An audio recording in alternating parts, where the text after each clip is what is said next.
Hello everyone, welcome to our channel.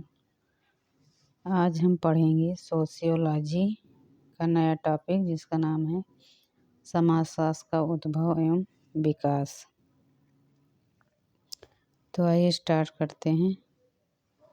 समाजशास्त्र का उद्भव, ओरिजिन ऑफ सोशियोलॉजी। समाज क्या है? समाजशास्त्र समाज का वैज्ञानिक अध्ययन करता है। तो इसका उद्भव कब हुआ? इसके लिए 3 विश्लेषण पद्धतियाँ बताई गई हैं, उभर कर सामने आई। नंबर 1, पहली जो थी मानव चिंतन की निरंतरता। इसमें क्या है, जो प्राचीन काल के सामाजिक चिंतन थे उसके साथ जोड़ने का प्रयास किया गया कि समाजशास्त्र का उदय एवं विकास यहाँ से हुआ। जैसे प्राचीन काल में ग्रीस, रोम, भारत, चीन और अरब देशों में समाजशास्त्र का उदय हुआ, ऐसा बताते हैं। विभिन्न सामाजिक विज्ञान जैसे इतिहास, राजनीति शास्त्र, दर्शन, अर्थशास्त्र, प्राकृतिक विज्ञान, इनमें जो प्रयुक्त अध्ययन पद्धतियाँ थीं, अब उनका सम्मिलित प्रभाव हुआ। उसके परिणाम स्वरूप क्या हुआ? समाजशास्त्र की उत्पत्ति हुई। तो पहले विश्लेषण पद्धति में ऐसा माना गया है। नेक्स्ट है दूसरी विश्लेषण पद्धति, सिद्धांतों तथा तथ्यों के विवेचन पर जोर। इसमें क्या है, जैसे मर्टन का कहना है कि समाजशास्त्र के सिद्धांतों पर विचार करते समय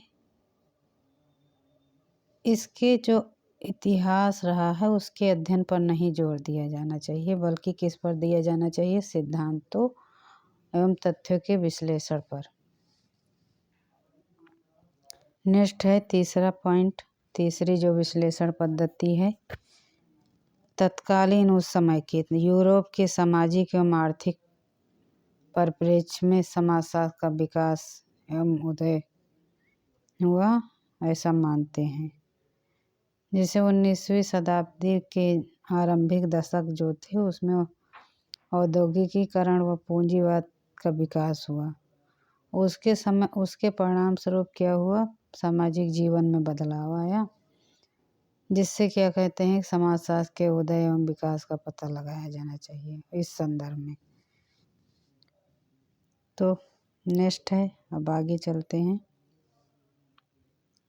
समाजशास्त्र के उद्भव की पृष्ठभूमि।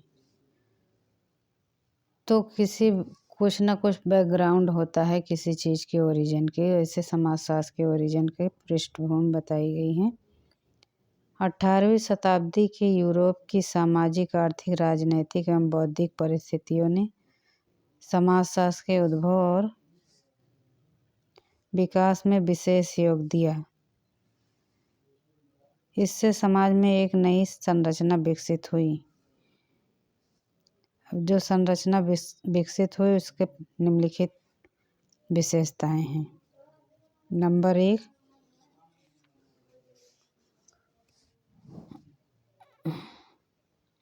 लोकतांत्रिक राजनीतिक व्यवस्था का विकास।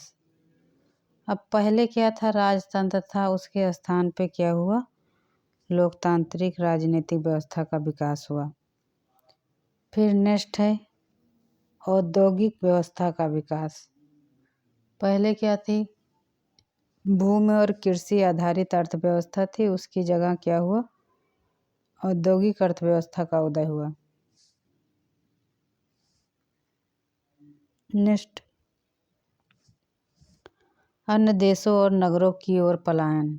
अब लोग पहले क्या थे? गांव में रहते थे, तो गांव से लोग कहाँ जाने लगे? अन्य देश और देश में ही, अब अपने ही देश में जो नगर थे वहाँ जाने लगे। फिर क्या है हुआ? व्यक्तिवादी, अब जब जाने लगे तो इससे फिर व्यक्तिवादी विचारधारा का विकास हुआ।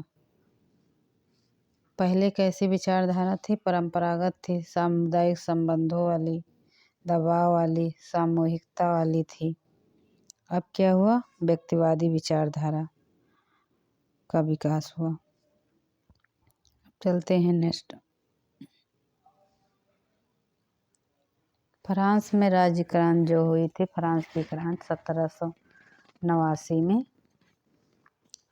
उससे क्या हुआ, सामाजिक बदलाव की प्रक्रिया तेज हुई और इस क्रांति के फलस्वरूप स्वतंत्रता, समानता और बंधुत्व के विचार पनपे, जिससे क्या हुआ, लोकतांत्रिक प्रणाली शुरू हुई।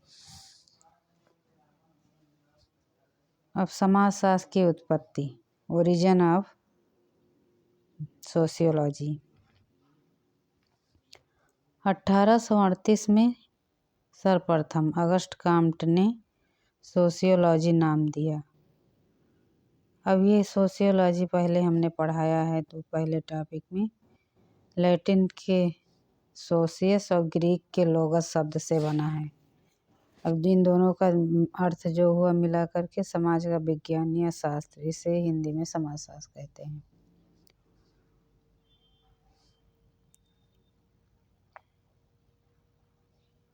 अब 19वीं शताब्दी में जब समाजशास्त्र का विकास हुआ तो उस समय Auguste Comte, Karl Marx, Herbert Spencer, इन सब का बहुत महत्वपूर्ण योगदान रहा। काम्ट ने वैज्ञानिक दर्शन का सिद्धांत प्रतिपादित किया इसी दिशा में, और कार्ल मार्क्स ने वैज्ञानिक समाजवाद नामक सिद्धांत का प्रतिपादन किया। इसी तरीके से तीनों विचारों काम्ट, मार्क्स तथा स्पेंसर ने सामाजिक उद्विकास पर प्रकाश डाला। फिर क्या हुआ, समाजशास्त्र का बहुत पुराना विज्ञान नहीं है। इसका आरंभिक इतिहास 100 वर्षों की उस अवधि से है जो 1750 से 1850 तक की है। बर्टमोर ने बताया है ऐसा, और ये UPSC के एग्जाम में आया भी हुआ है ये क्वेश्चन। नेक्स्ट, समाजशास्त्र का विकास। समाजशास्त्र के विकास की अनेक अवस्थाएं थी। विभिन्न अवस्थाओं में इसका विकास हुआ। तो पहले पढ़ेंगे फर्स्ट स्टेज। प्रथम अवस्था क्या थी, यूरोप से शुरू हुई। उस समय प्लेटो अरस्तु की रचना थी, तो उससे इस दिशा में सामाजिक जीवन से संबंधित विभिन्न समस्याओं की घटनाओं का व्यवस्थित विवरण प्राप्त हुआ है। प्लेटो की पुस्तक का नाम है रिपब्लिक। अरस्तु ने पुस्तक लिखी थी एथिक्स एंड पॉलिटिक्स। अभी इन रचनाओं में पारिवारिक जीवन, रीति रिवाज, परंपरा, स्त्रियों की स्थिति, सामाजिक संहिताओं, इन सभी का विस्तृत वर्णन किया गया है।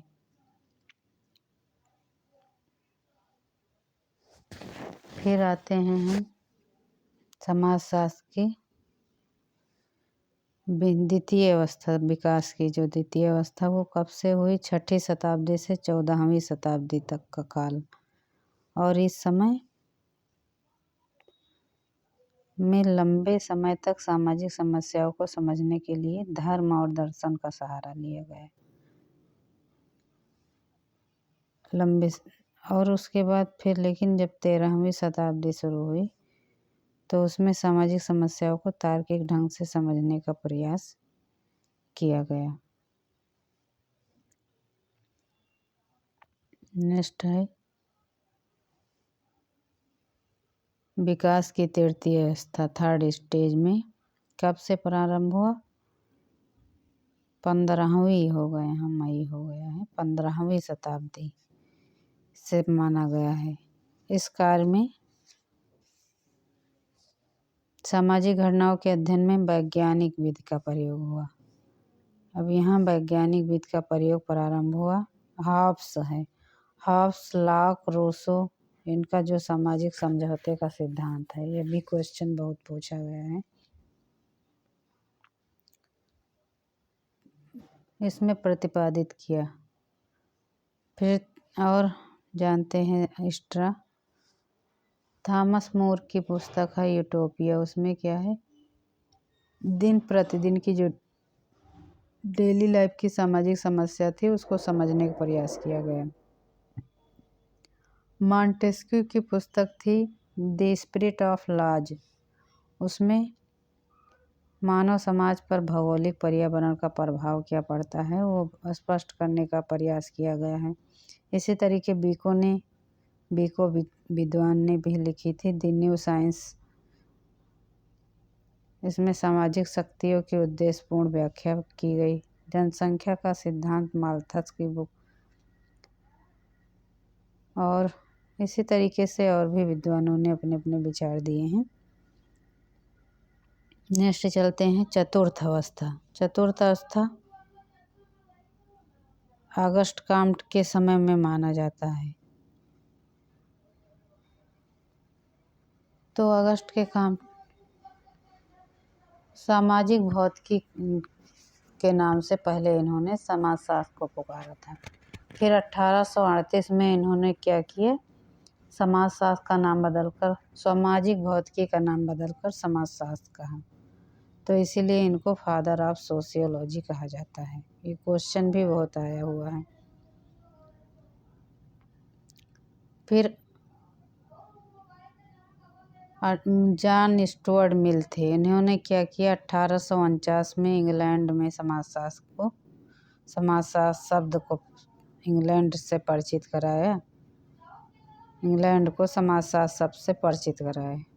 फिर हर्बर्ट स्पेंसर ने समाजशास्त्र के विकास में सक्रिय योग दिया और उनकी पुस्तक थी सिंथेटिक फिलॉसफी।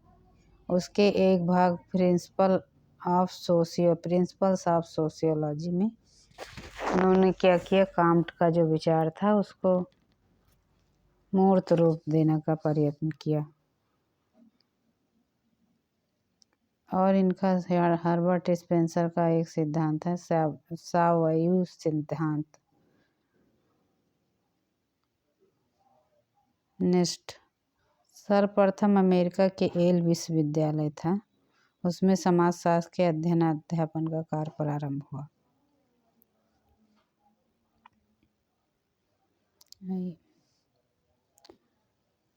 समाजशास्त्र को एक स्वतंत्र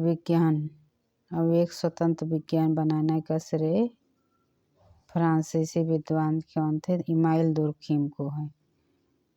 अब इन्होंने क्या किया, समाजशास्त्र को सामूहिक प्रतिनिधानों का विज्ञान माना।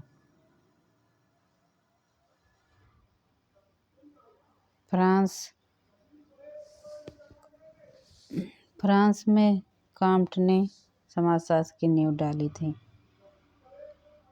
लेकिन जो इसे वैश्विक विज्ञान बनाने की विचारधारा का जनक दुर्खिम को माना गया है।